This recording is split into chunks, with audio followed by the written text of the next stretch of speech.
obviously you know who Warren is. I'm Adam Steele, the Reaper guy, if you've not seen me before, and this is Rob from Mastering.com. And we're at the Cloud booth, where we are all talking into mics with the new Cloud Lifter X, which is the transformer-based Cloud Lifter, so it's giving us that nice little extra kind of zing on the vocal. And so it means we don't have to shout for the only time in 3 days. It's a good time to be making music, because the inexpensive, I hate the word cheap, stuff is ridiculously really good. Yeah. Yeah, it's getting to the point now where, you can just pick a flavor rather than going kind of 3 stars, 3 stars. Oh, that got 4 stars, I'll probably buy that one. Now they're all 5-star products, but, What was the affordable condenser when you first started? When I first started, it would have been, I can literally remember going to GAC in Brighton and buying like an M Audio box. And I can't even remember, to be honest. I think it was an AKG. Wasn't the C1000, was it? We were just joking about the C1000. No, I don't. It might have been. We're going back a while here. My first one was a Behringer B1. And it was not very good. See, I got the decade before that. So for me, it was AKG C1000. There was no Behringer when I started. Yeah, that was very much the new kid on the block when I was doing that, because that was 20 years ago, 2004-ish, 2005-ish. Yeah, well, I'm late 80s, early 90s is when I started buying gear. Yeah.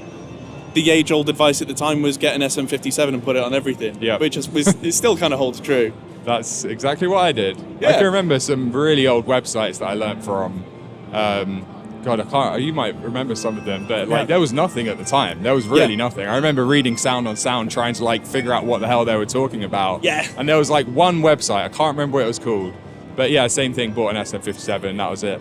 Yeah. That was my whole mic locker for 5 years. It's probably still the best advice you can give to somebody. Yeah. I don't have much money. What should I buy? Get a 57. Yeah. That's terrible, because I hate it, because all of these great microphone companies we know all make their own affordable dynamic. Yeah. And it's like, the reality is they all maybe have a little advantage of this, that, and the other, but and I want to be supportive of innovation, but that's probably one area that doesn't really need to be that innovated. It works. But again, going back to how things have improved over the years, using a 57 with something has improved, because the original M box of the 57, it still sounded like a sack of garbage. Because it was, trying to get blood out of a stone. But if you've got one of the new interfaces from Audient, for example, one of their $150 Evos with something like brand new Cloud Lifter, product placement for these guys, because we're on their booth. Yes, thank you for letting us use your booth. Appreciate it. I mean, the non-X version, I think they're $150, $200. Plug an SM57 into that, and the high end comes out. You don't get that weird resonance, and it sounds more like a classic, console to tape kind of deal. And to be able to get that on a budget that most people could save up for not very long, and get that as a college student or whatever, that was unheard of. Only when we were starting out. I mean, I feel old now, but not really. But things have changed so quickly. I think it was fun getting quote-unquote older. Is when I was a kid, 57s, actually they were expensive for me. So people would buy the used 545s and 546s, the ones that had the cable put in. Oh, yeah. Now they've just reissued them, because, they go back and they see that some of these classic records, like Van Halen 1 and 2, there's 187 in the room for a mono room mic. There's a pair of 414s as overheads, and all the rest of the mics are 57s and 545s. In fact, the snare is being mic'd with a 545. Yeah. So they're all they're realizing, actually, those cheap crap microphones weren't really that crap. Yeah. But it's just funny, when I was a kid, nobody wanted that. They were like, oh no, that's cheap, that's rubbish. Yeah, it's grandpa's microphone. Yeah. Everything in the 80s and early 90s that was 70s wasn't vintage. Yeah. Now it's vintage. I mean, we've gone through phases. I mean, when I started, there were second-hand shops in Manchester and Leeds where you could go in and there was rack-mount gear for pennies. And you could just buy, all sorts of, bass synths, compressors and stuff, because nobody wanted them, because the computers were coming in. Oh, yeah, I bought my H3000 for $300 about 15 years ago, maybe 20 years ago. Right. I bought a Yuri 546 mastering EQ for $250. Wow. Both those things are $1,500 to $2,000. Yeah. Yeah, you can't find them or buy them for love nor money right now. because people have finally realized that, you know what, there is something special about this old gear.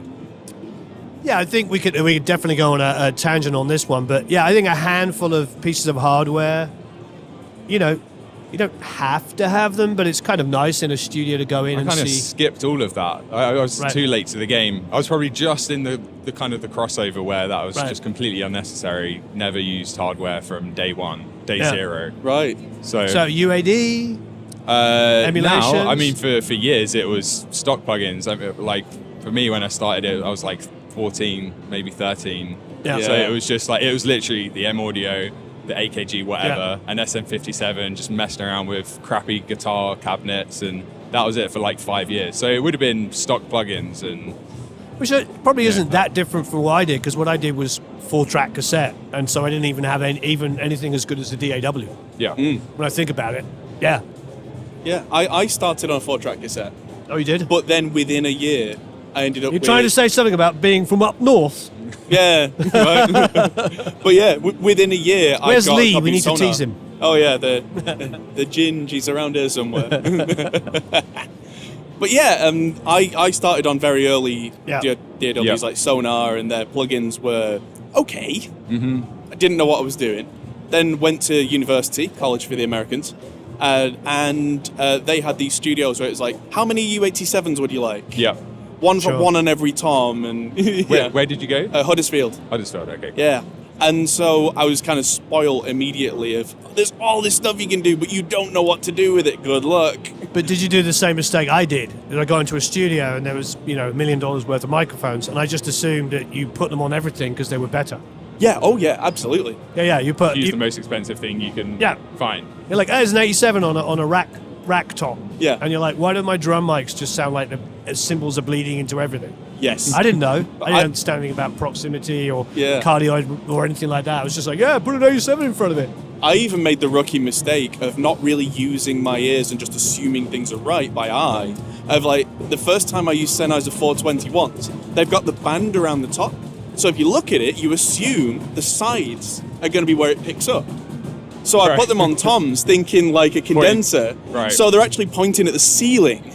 So I'm listening to this playback the next day, having recorded the drums for my band's first album. It's open airy. Yeah, and it's sound. like nothing but bleed and just a little bit of crunk, crunk. And I'm That's like, exactly what I did. yeah. And then you discover and you're like, oh, what a wally. That learning curve's hilarious. Yeah.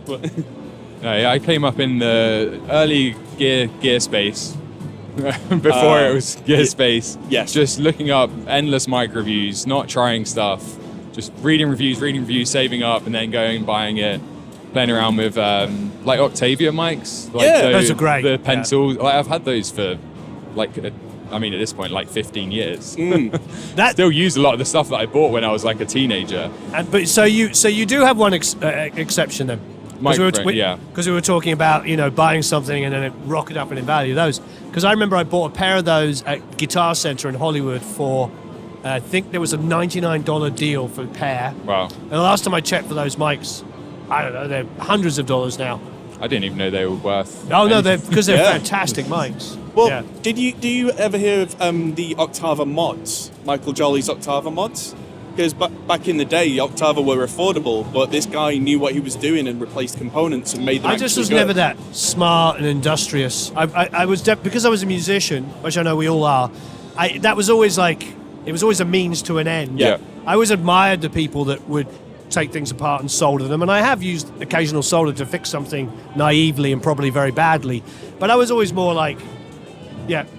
Like I go to mic parts and I see, Matt McGlynn from Roswell is a total genius, obviously, and incredible. But at the same time, that's not me. Yes. Yeah. But I think that's where it all comes around, because the guys like us who I wanted a U87. There was no way I could afford one at all. Right. But these guys were going, this cheap microphone that's kind of good, let's do something for like a fifth of the price. We'll make it kind of that level. Right. But where it's come around now is guys like Matt from Roswell, who owns Mic Parts. He really knows his stuff. And he goes, well, if I put these parts together properly, we can make an affordable microphone that doesn't. I got to give him a real shout out, because whenever I interview him or talk to him, he never pushes his own products. No.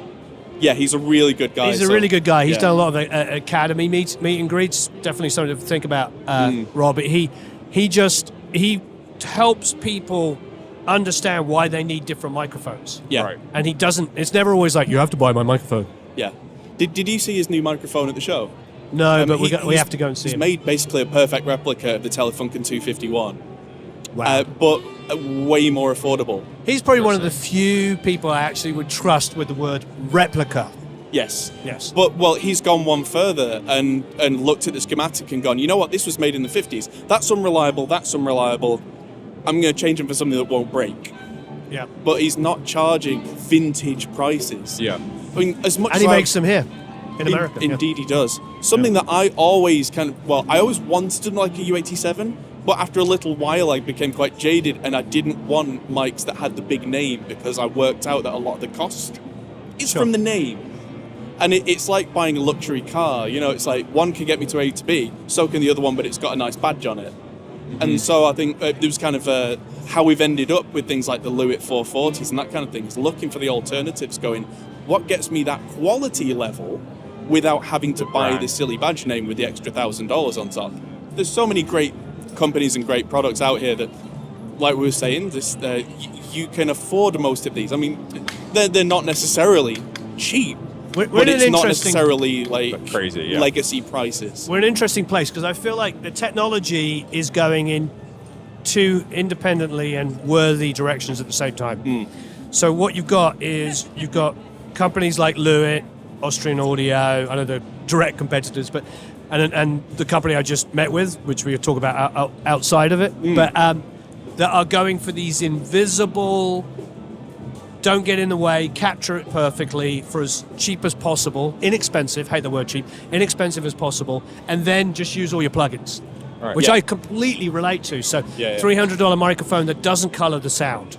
So then you open up your laptop or whatever it is, and then you can use whatever plugins, and you can I want to make it more warmer, I want to darken it, I want to do this, I want to distort it, I want to whatever. It's scary how that optionality is like a prison Right. sometimes. Option paralysis, right? Yeah, and then there's So the other way. Exactly, and then there's the exact, to speak to what you just said, the exact just as valuable thing of creating a microphone that is so unbelievably specific, colored yeah. and so specific. And it's what's interesting is both of those can exist together. Yes. It's to your point with the car analogy. It's like you can buy a Hyundai that is going to get everybody from A to B, and they're amazing cars. But if you really do want to travel at 175 miles an hour and glue yourself to the track, you're going to go and buy a sports car. Absolutely. And it's going to cost a fortune. It's like, is it really specific? But if you want the ultimate, carry people around, there's probably even something. My point is like you can go super, super boutique, or if you're that guy or girl that has the ears and has the understanding and wants to manipulate it, the world is your oyster. Yeah. Absolutely.